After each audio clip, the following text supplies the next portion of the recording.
Give not thyself up then to fire, lest it invert thee, deaden thee, as for the time it did me. There is a wisdom that is woe, but there is a woe that is madness. Your heart beat in my ribs and mine in yours, and both in God's. God help thee, old man. Thy thoughts have created a creature in thee, and he whose intense thinking thus makes him a Prometheus. A vulture feeds upon that heart forever, the vulture the very creature he creates. But God is everywhere. Tarshish he never reached. Nothing so aggravates an earnest person as a passive resistance. Towards thee I roll, thou all-destroying but unconquering whale. To the last I grapple with thee. From hell's heart I stab at thee. For hate's sake I spit my last breath at thee. Yes, as everyone knows, meditation and water are wedded forever. I am a man who, from his youth upwards, has been filled with a profound conviction that the easiest way of life is the best. Then all collapsed, and the great shroud of the sea rolled on as it rolled 5,000 years ago. He piled upon the whale's white hump the sum of all the general rage and hate felt by his whole race from Adam down. And then, as if his chest had been a mortar, he burst his hot heart's shell upon it. I am madness maddened, that wild madness that's only calm to comprehend itself. Consider them both, the sea and the land. And do you not find a strange analogy to something in yourself? For as this appalling ocean surrounds the verdant land, so in the soul of man there lies one insular Tahiti, full of peace and joy, but encompassed by all the horrors of the half-known life. God keep thee! Push not off from that isle, thou canst never return. Money, you think, is the sole motive to pains and hazard, deception and devilry in this world. How much money did the devil make by gulling Eve? But thus it often is, that the constant friction of illiberal minds wears out at last the best resolves of the more generous. What are the comprehensible terrors of man compared with the interlinked terrors and wonders of God? Ego non baptizo te in nomine Patris, sed in nomine Diaboli, deliriously howled Ahab, as the malignant iron scorchingly devoured the baptismal blood. And here, shipmates, is true and faithful repentance, not clamorous for pardon, but grateful for punishment. Queequeg was a native of Cocovoco, an island far away to the west and south. It is not down in any map. True places never are. Consider the subtleness of the sea, how its most dreaded creatures glide underwater, unapparent for the most part, and treacherously hidden beneath the loveliest tints of azure. In truth, a mature man who uses hair oil, unless medicinally, that man has probably got a quaggy spot in him somewhere. I leave a white and turbid wake, pale waters, paler cheeks, where'er I sail. The envious billows sidelong swell to whelm my track. Let them, but first I pass. There she blows, there she blows, a hump like a snow hill. It is Moby-Dick. I promise nothing complete, because any human thing supposed to be complete must for that very reason infallibly be faulty. Now then, thought I, unconsciously rolling up the sleeve of my frock, here goes for a cool, collected dive at death and destruction, and the devil fetch the hindmost. There are some persons in this world who, unable to give better proof of being wise, take a strange delight in showing what they think they have sagaciously read in mankind by uncharitable suspicions of them. But all the things that God would have us do are hard for us to do. Remember that. And hence, he oftener commands us than endeavors to persuade. And if we obey God, we must disobey ourselves. And it is in this disobeying ourselves wherein the hardness of obeying God consists. An intense copper calm, like a universal yellow lotus, was more and more unfolding its noiseless, measureless leaves upon the sea. Looking into his eyes, you seemed to see there the yet lingering images of those thousandfold perils he had calmly confronted through life. Are not half our lives spent in reproaches for foregone actions, of the true nature and consequences of which we were wholly ignorant at the time? For God's sake, be economical with your lamps and candles. Not a gallon you burn, but at least one drop of man's blood was spilled for it. For all men tragically great are made so through a certain morbidness. Be sure of this, O young ambition. All mortal greatness is but disease. But the past is past. Why moralize upon it? Forget it. See, yon bright sun has forgotten it all, and the blue sea and the blue sky. These have turned over new leaves, because they have no memory, because they are not human. Let faith oust fact. Let fancy oust memory. I look deep down and do believe. A whale ship was my Yale College and my Harvard. The past is the textbook of tyrants. The future is the Bible of the free. Because no man can ever feel his own identity aright except his eyes be closed, as if darkness were indeed the proper element of our essences, though light be more congenial to our clay part.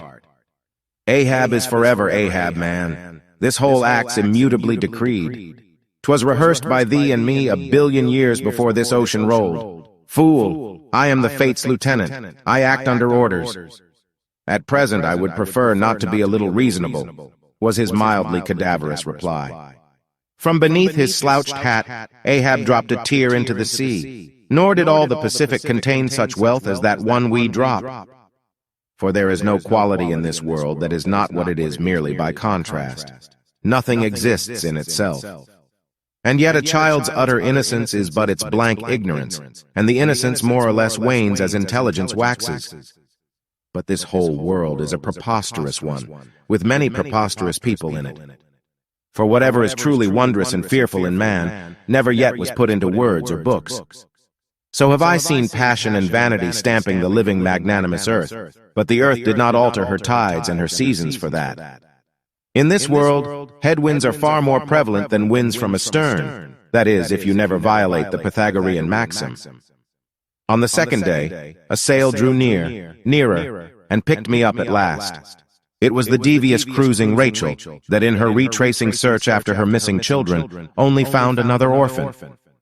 It is the horrible texture of a fabric that should be woven of ship's cables and hawsers. A polar wind blows through it, and birds of prey hover over it. What business have I with this pipe? This thing that is meant for sereneness, to send up mild white vapors among mild white hairs, not among torn iron-gray locks like mine. I'll smoke no more. All deep, earnest thinking is but the intrepid effort of the soul to keep the open independence of her sea. O thou clear spirit, of thy fire thou madest me, and like a true child of fire I breathe it back to thee.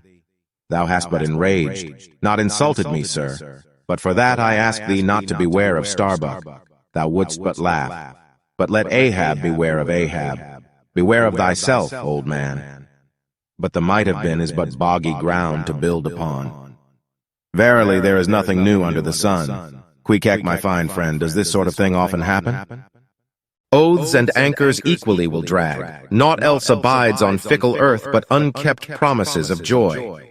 Yet after all, insensible as he is to 1,000 wants and removed from harassing cares, might not the savage be the happier man? Yet dives himself.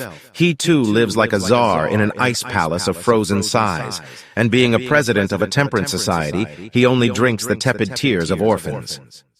But Captain Vere was now again motionless, standing absorbed in thought. Again starting, he vehemently exclaimed, "Struck dead by an angel of God, yet that angel must hang. Better to sink in boundless deeps than float on vulgar shoals, and give me, ye gods, an utter wreck if wreck I do."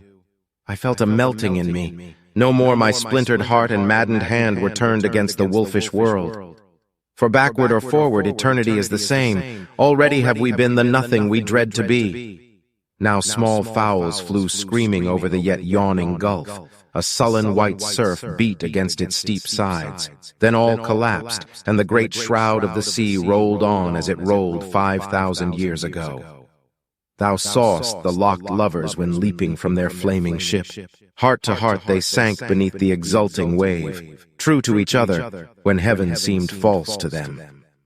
Even though white is often associated with things that are pleasant and pure, there is a peculiar emptiness about the color white. It is the emptiness of the white that is more disturbing than even the bloodiness of red. There is no steady unretracing progress in this life. We do not advance through fixed gradations, and at the last one pause, all profound things and emotion of things are preceded and attended by silence. All visible objects, man, are but as pasteboard masks. But in each event, in the living act, the undoubted deed, there some unknown but still reasoning thing puts forth the moldings of its features from behind the unreasoning mask. If man will strike, strike through the mask. Long exile from Christendom and civilization inevitably restores a man to that condition in which God placed him. That is what is called savagery. The warmly cool, clear, ringing, perfumed, overflowing, redundant days were as crystal goblets of Persian sherbet, heaped up, flaked up, with rose-water snow. No philosophers so thoroughly comprehend us as dogs and horses. As his former ship moves off, Bud shouts, "Goodbye to you too, old rights of man." A noble craft, but somehow a most melancholy. All noble things are touched with that. See how elastic our prejudices grow when once love comes to bend them. Truth uncompromisingly told will always have its jagged edges. I see in him outrageous strength, with an inscrutable malice sinewing it. That inscrutable thing is chiefly what I hate. And be the white whale agent, or be the white whale principle, I will wreak that hate upon him. You cannot spill a drop of American blood without spilling the blood of the whole world. We are not a nation, so much as a world. The white whale swam before him as the monomaniac incarnation of all those malicious agencies which some deep men feel eating them, till they are left living with half a heart and half a lung. Truly, to enjoy bodily warmth, some small part of you must be cold, for there is no quality in this world that is not what it is merely by contrast. I wonder, Flask, whether the world is anchored anywhere. If she is, she swings with an uncommon long cable, though. To ensure the greatest efficiency in the dart, the harpooners of this world must start to their feet from out of idleness, and not from out of toil. There is no folly of the beast of the earth which is not infinitely outdone by the madness of man. It is better to fail in originality than to succeed in imitation. I know not all that may be coming, but be it what it will, I'll go to it laughing. A smile is the chosen vehicle of all ambiguities. We cannot live only for ourselves. 1,000 fibers connect us with our fellow men, and among those fibers, as sympathetic threads, our actions run as causes and they come back to us as effects. It is not down on any map. True places never are. Better to sleep with a sober cannibal than a drunk Christian. I do not think I have any uncharitable prejudice against the rattlesnake. Still, I should not like to be one. As for me, I am tormented with an everlasting itch for things remote. I love to sail forbidden seas and land on barbarous coasts. Of all the preposterous assumptions of humanity over humanity, nothing exceeds most of the criticisms made on the habits of the poor by the well-housed, well-warmed, and well-fed. I try all things, I achieve what I can. For there is no folly of the beast of the earth which is not infinitely outdone by the madness of men. To produce a mighty book, you must choose a mighty theme. There are certain queer times and occasions in this strange, mixed affair we call life, when a man takes this whole universe for a vast practical joke, though the wit thereof he but dimly discerns, and more than suspects that the joke is at nobody's expense but his own. Talk not to me of blasphemy, man. I'd strike the sun if it insulted me. To the last I grapple with thee. From hell's heart I stab at thee. For hate's sake I spit my last breath at thee. Will you or will you not quit me? I now demanded in a sudden passion, advancing close to him. I would prefer not to quit you, he replied, gently emphasizing the not. Imagine my surprise, nay, my consternation, when without moving from his privacy, Bartleby, in a singular, mild, firm voice, replied, I would prefer not to. Evil is the chronic malady of the universe, and checked in one place, breaks forth in another. Aye, aye, and I'll chase him round Good Hope, and round the Horn, and round the Norway Maelstrom, and round perdition's flames before I give him up. But vain to popularize profundities, and all truth is profound. Is he mad? Anyway, there's something on his mind, as sure as there must be something on a deck when it cracks. Strange as it may seem, there is nothing in which a young and beautiful female appears to more advantage than in the art of smoking. For all his tattooings, he was on the whole a clean, comely-looking cannibal. Oh, my captain, noble soul, grand old heart after all, why should anyone give chase to that hated fish? Away with me, let us fly these deadly waters, let us home. Who in the rainbow can draw the line where the violet tint ends and the orange tint begins? Distinctly we see the difference of the colors, but where exactly does the one first blendingly enter into the other? So with sanity and insanity. Think not is my 11th commandment, and sleep when you can is my 12th. Human madness is oftentimes a cunning and most feline thing. When you think it fled, it may have but become transfigured into some still subtler form. I love to sail forbidden seas and land on barbarous coasts. A man thinks that by mouthing hard words he understands hard things. And heaven have mercy on us all, Presbyterians and pagans alike, for we are all somehow dreadfully cracked about the head and sadly need mending. It is the easiest thing in the world for a man to look as if he had a great secret in him. Thank you for joining us on this incredible journey. We hope you enjoyed this video and found it both entertaining and informative. If you did, please don't forget to like, share, and subscribe to our channel for more amazing content. We appreciate your support and look forward to bringing you even more exciting videos in the future. Until next time, take care and stay curious.